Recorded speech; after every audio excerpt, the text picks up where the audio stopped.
तुम याद रखना ट्रेडमार्क हॉरर स्टोरी चैनल है। इस कहानी का कोई भी भाग किसी भी रूप में इस्तेमाल करना कानूनन दंडनीय अपराध है। यह कहानी सिर्फ हमारे YouTube श्रोताओं के लिए है। हमसे संपर्क करने के लिए विजिट करें तुम याद रखना .com या ईमेल करें तुम याद रखना @gmail.com।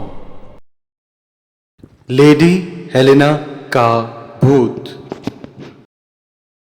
आवाज व कहानी कुशल ग्रोवर।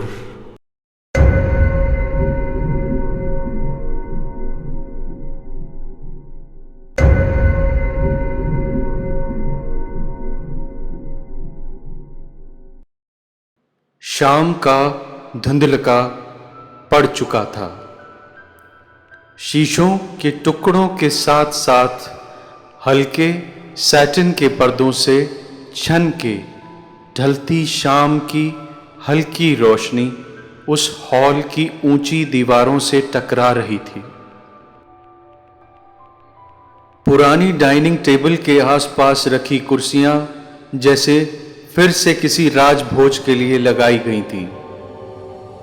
डाइनिंग पर रखे पुराने वास में रखे फूल वास के टुकड़ों के साथ मेज पर वक्त की धूल से ढक चुके थे।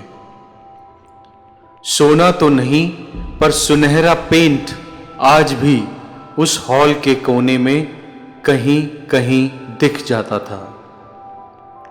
हॉल के दोनों ओर से आती घुमावदार सीढ़ियों को देखकर यह विश्वास ही नहीं होता था कि अब इनसे कोई नहीं उतरेगा।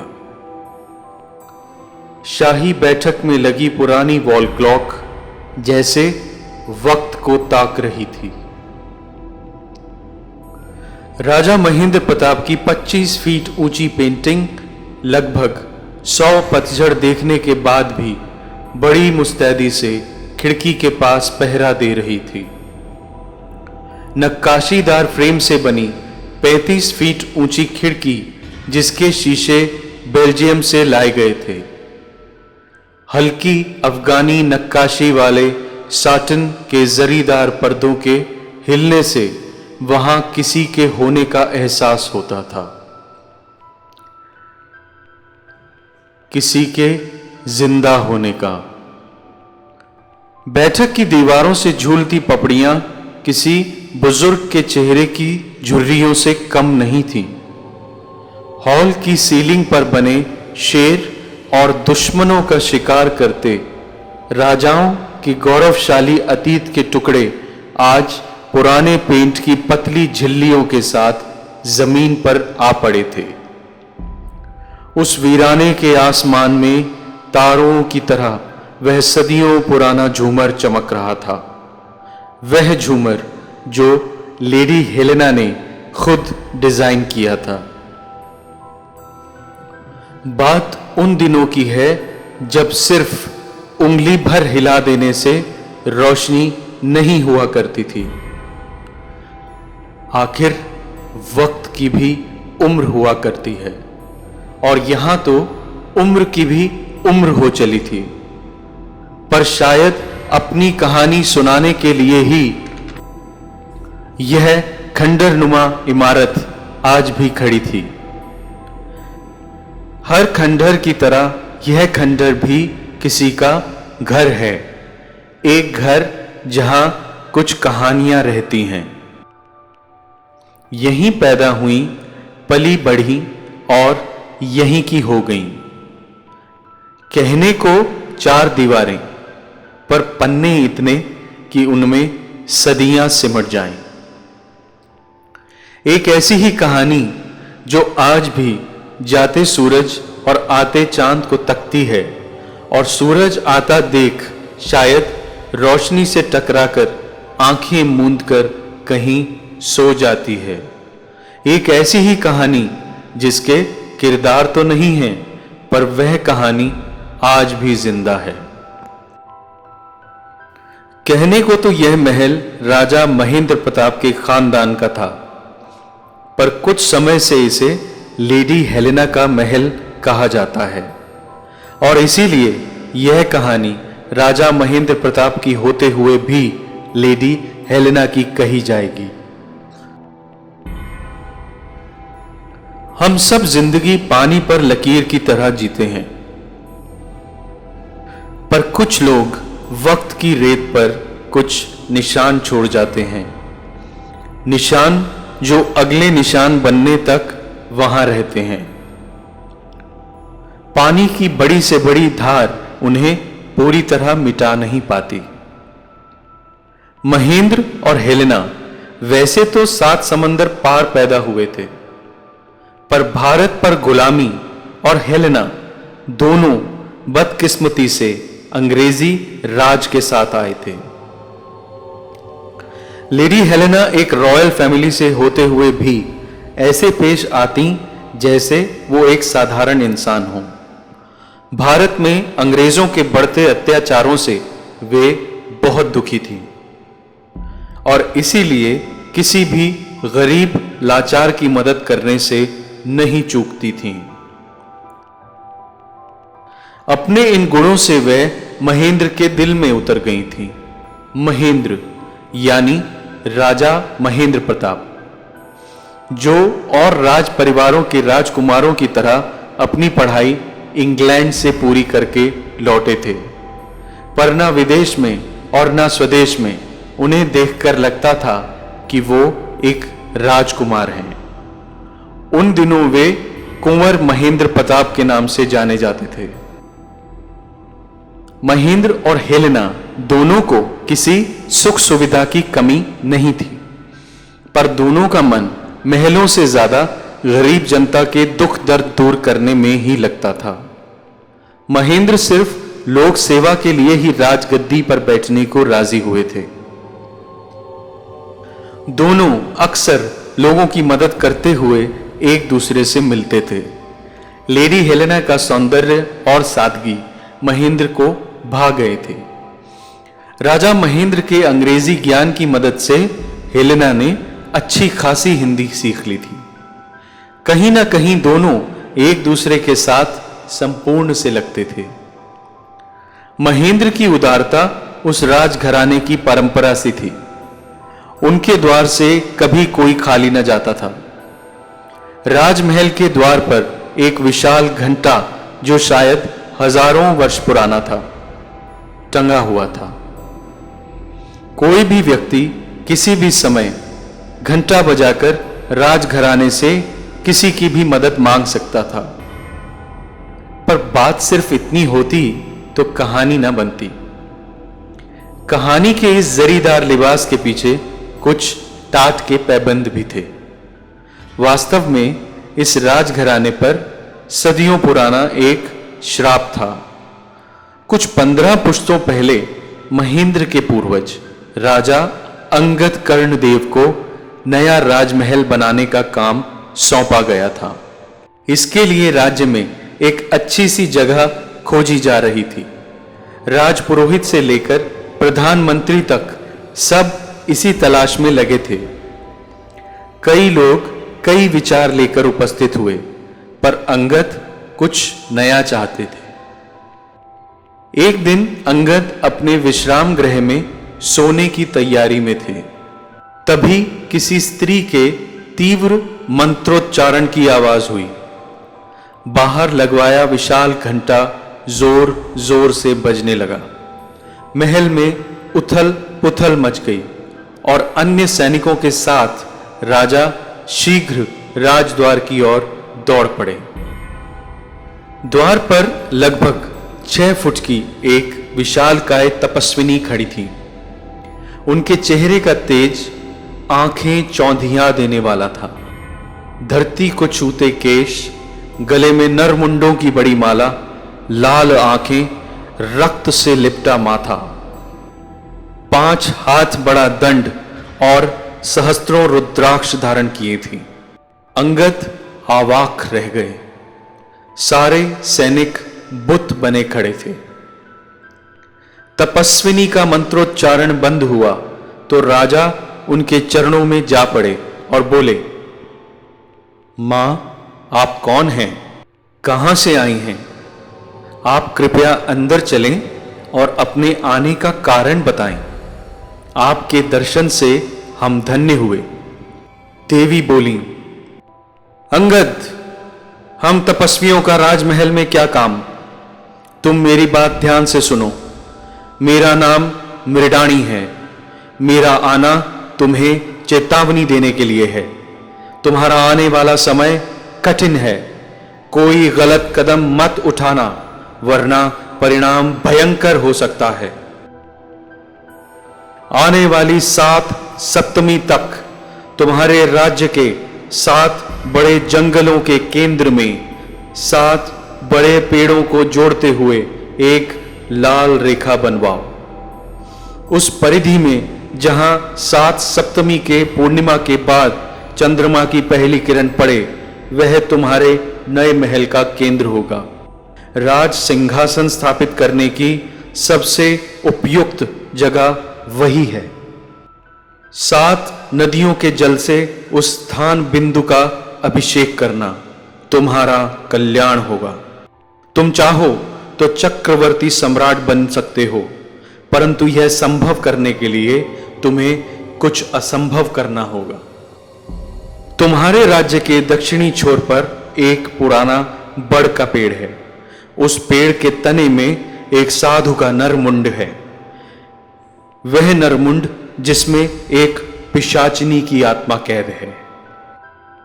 कई वर्ष पहले मृदांगना नाम की एक पिशाचिनी थी। वह पापिनी कौमारी कन्याओं का रक्त पी जाती थी। एक समय मेरे गुरु ने कन्या पूजन के लिए अष्टमी की रात को देवी पूजन का अनुष्ठान आयोजित किया था। दूर दूर से 101 कन्याएं बुलवाई गई थीं। कौमारी रूप में कन्याओं को देख गुरुजी बहुत प्रसन्न हुए और अपनी कुटिया से पूजा का सामान लेने गए, परंतु जब तक वे वापस आए, वह पापिन सब कन्याओं को मार उनका रक्त पी चुकी थी। यह दृश्य बड़ा विभत्स था। 101 बालिकाओं के मुंड के ढेर पर वह दोनों हाथों से उनका रक्त पी रही थी। यह उनसे देखा न गया। उन्होंने संकल्प लेकर अपने प्राण त्याग दिए और मंत्रों द्वारा उस पिशाचिनी को अपने मुंड में कैद कर दिया। मंत्र शक्ति द्वारा वह मुंड उस बड़ के पेड़ में जा छिपा। मुझे अपने गुरु को उस पिशाचिनी की आत्मा से मुक्त करना है तथा उनका अंतिम संस्कार करना है। जाओ, वह मुंड मुझे ला कर दो। उसे लाने में तुम्हें कठिन परिस्थितियों का सामना करना पड़ सकता है। हो सकता है तुम्हें अपने प्राण भी देने पड़े, परंतु मेरे गुरु का तुम्हारे राज्य पर ये ऋण है। यदि वे उस पिशाचिनी को वहां बंद नहीं करते तो तुम्हारे राज्य में एक भी कन्या जीवित नहीं बचती। राजा अंगद कर्णदेव के पास कोई उपाय नहीं था। वे बोले, मां, मैं उस पेड़ को कैसे पहचानूंगा? दक्षिण में तो और बड़ के पेड़ भी हो सकते हैं। उस पेड़ के पत्ते लाल होंगे अंगद, यही उस पेड़ की निशानी है। पर मैं तुम्हें दोबारा चेतावनी दे रही हूं, यह काम आसान नहीं है। तुम्हारे प्राण भी जा सकते हैं। मैं अपने वचन के लिए प्राण दे सकता हूं मां, आप कृपा कर मुझे आज्ञा दें।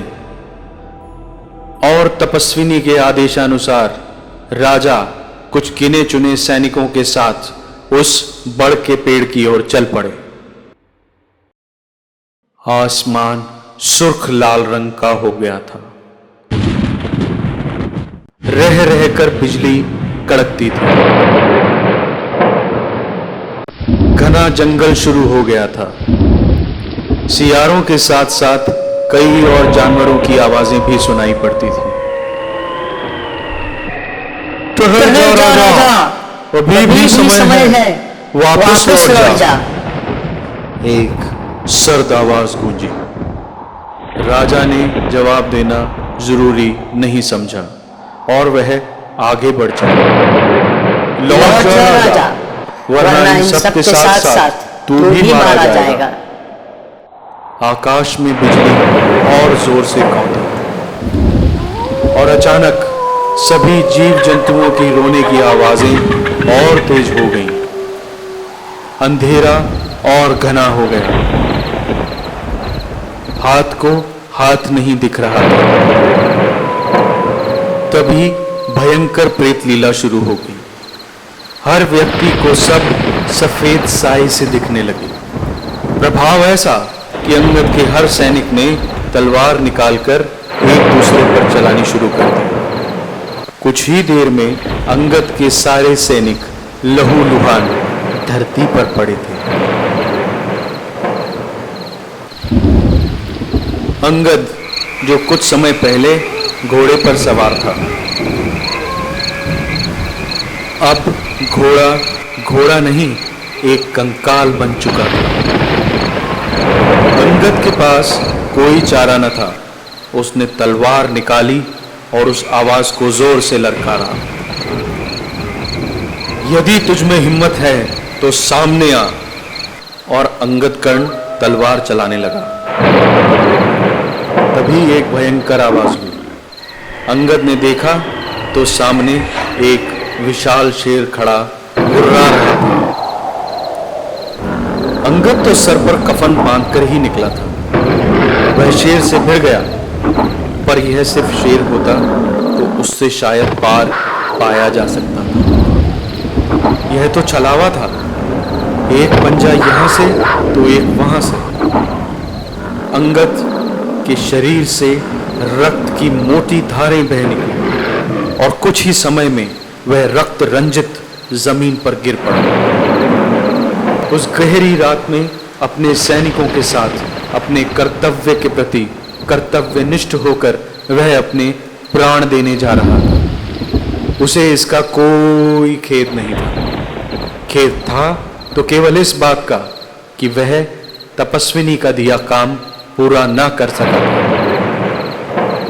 एक और आवाज गूंजी, अंगद कर्ण, तुम क्यों परेशान होते हो? तुम जैसे वीर तो धरती पर कभी कभी जन्म लेते हैं। कौन हो तुम? अंगद कर्ण ने पूछा। मैं तुम्हारी मृत्यु हूं अंगद कर्ण। आज नहीं तो कल सभी ने मरना है। यह शरीर नश्वर है, पर बहुत कम लोग इस बात को जानकर अपना जीवन किसी अच्छे काम के लिए जीते हैं। तुम तो जिए भी अच्छे के लिए और मर भी अच्छे के लिए रहे हो। तुम चिंतित न हो, मैं वह मुंडू उस तपस्वी तक पहुंचा दूंगा। उसके आश्वासन देने के बाद अंगद ने सहर्ष अपने प्राण त्याग दिए। उनके प्राण त्यागते ही वह वृक्ष दो भागों में बंट गया और वह मुंड स्वयं उन तपस्विनी के पास पहुंच गया। परंतु इसके साथ ही राजा की मृत्यु का समाचार भी वहां पहुंच गया। पूरे राज्य में मातम फैल गया। इसी के साथ राजा अंगद कर्ण के छोटे भाई कुंवर रुद्रमल आग बबूला हो उठे। उस सन्यासिनी को कैद कर लाया गया। रुद्रमल हत्यारिन और पिशाचिनी कहकर उसकी ओर दौड़ा और तपस्विनी का सर धड़ से अलग कर दिया गया। जिस तपस्विनी के लिए एक भाई ने प्राण दिए, उसी के प्राण दूसरे ने हर लिए। परंतु तपस्विनी के प्राण लेना इतना आसान नहीं है। उसके मरते ही आवाज गूंजी, रुद्रमल, तूने कारण जाने बिना हत्यारिन कहकर मेरा वध किया है। आज से इस राजघराने में कोई स्त्री जीवित नहीं बचेगी।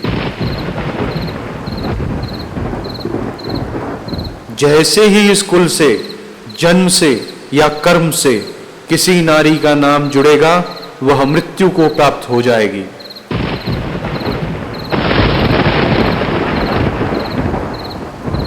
इसके बाद उस घराने में कोई महिला जीवित न रह सकी। इसके बाद उस घराने में कोई महिला जीवित न रह सकी। राज्य चलाने के लिए नवजात शिशु लाया जाता था। जन्म देने वाली मां कौन है, कहां है, यह एक राज ही रहता था। यदि किसी ने विवाह की कोशिश की भी तो वह सफल ना हो सका। कई सदियां बीत चुकी थी, पर वह श्राप आज भी वैसा ही था। राजा महेंद्र प्रताप हेलेना से शादी करना चाहते थे, परंतु किसी तरह उन्हें भी श्राप का ज्ञान हो गया था। एक रात के समय फिर किसी के मंत्रोच्चारण की आवाज हुई और वह घंटा जोर से बजा। आज भी परंपरा वही थी। और ये क्या, 700 वर्ष के बाद फरियादी भी वही था। राजा महेंद्र प्रताप भागे हुए आए और देखा, बाहर एक 6 फुट की तपस्विनी खड़ी थी। नरमुंड की बड़ी माला और जमीन को छूते बाल, चेहरे पर वही तेज। राजा उनके पैरों पर जा गिरे। मां, आप कौन हैं और मैं कैसे आपकी मदद कर सकता हूं? मैं मृडानी हूं पुत्र। मैं आज से 700 वर्ष पहले भी यहां आई थी। मेरी मृत्यु तो मृत्यु को प्राप्त हो गई, परंतु तुम्हारा श्राप अभी जीवित है। यदि तुम चाहो तो वह समाप्त हो सकता है। राजा सर झुकाकर बोले, आज्ञा दे मां। राजन, यदि तुम और जिससे तुम विवाह करना चाहते हो विवाह की वेदी पर अपनी आहुति दें तो तुम्हारे कुल से यह कलंक सदा के लिए खत्म हो जाएगा। आने वाले समय में गोद लिए हुए पहले शिशु से यह वंश शुरू होगा और अनंत काल तक राज्य करेगा। एक भाई की क्रूरता से इस कुल पर कलंक लगा था, पर एक भाई की प्राण की आहुति के कारण मैं आज तुम्हें यह बताने आई हूं कि वह धुल सकता है। राजा बिना कुछ कहे उनके चरणों में गिर पड़े और अपने पूर्वजों द्वारा किए गए व्यवहार के लिए माफी मांगी। जब तक राजा उठे, मृडानी जा चुकी थी, पर हेलेना वहां खड़ी थी। मैंने सब सुन लिया है महेंद्र। क्या मैं यह करने में तुम्हारा साथ दे सकती हूँ? राजा महेंद्र के पास शब्द नहीं थे। उनकी आंखों में आंसू आ गए। प्रजा में मातम फैल गया। राजा की आज्ञा थी, कोई टाल नहीं सकता था। यह एक ऐसा विवाह था जिसका मातम में बदल जाना तय था। डोली के साथ ही अर्थी भी तैयार की गई। लेडी हेलेना लाल साड़ी में किसी देवी से कम नहीं लग रही थी। शहनाई बजी, पंडाल सजे, पर मंत्रोच्चारण के साथ साथ दोनों यज्ञ की वेदी में कूद गए और वंश की भलाई के लिए अपने प्राण दे दिए। यहीं महल के पिछले हिस्से में ही तो ये हुआ था। उसके बाद मृडानी के बताए अनुसार नया महल बनाया गया और वहां से सब चले गए। पर जो रह गया वह है राजा महेंद्र प्रताप और लेडी हेलेना का किस्सा। मैं लेडी हेलेना आज भी इस खिड़की पर बैठती हूँ और राह देखती हूँ इस लाल साड़ी में। रोज रात राजा महेंद्र प्रताप बारात लेकर आते हैं और हम यज्ञ की वेदी में कूद जाते हैं। लेडी हेलेना का भूत।